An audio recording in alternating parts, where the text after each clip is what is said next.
తమిళ ప్రజలంటేనే క్రమశిక్షణ, పట్టుదల, కష్టపడే మనస్తత్వం, తెలివితేటలు.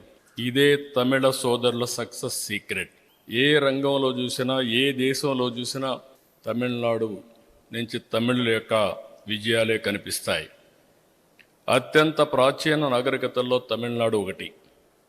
ఎన్నో సాంస్కృతిక దాడుల్ని, యుద్ధాలను తట్టుకుని నిలిచింది. ఎందరో పుణ్యాత్ములు, ప్రముఖులు తమిళనాడు నుంచే జన్మనిచ్చింది.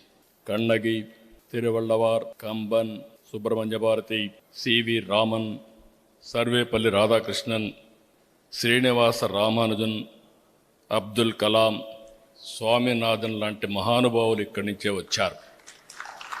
నాకు కూడా ఎన్డీఏ గవర్నమెంట్లో అబ్దుల్ కలాం లాంటి దేశభక్తుడిని రాష్ట్రపతి చేసుకోగలిగా ఉంటే, ఆ రోజు నేను కూడా ఒక పాత్ర పోషించగలిగానంటే అది నా అదృష్టంగా భావిస్తున్నా.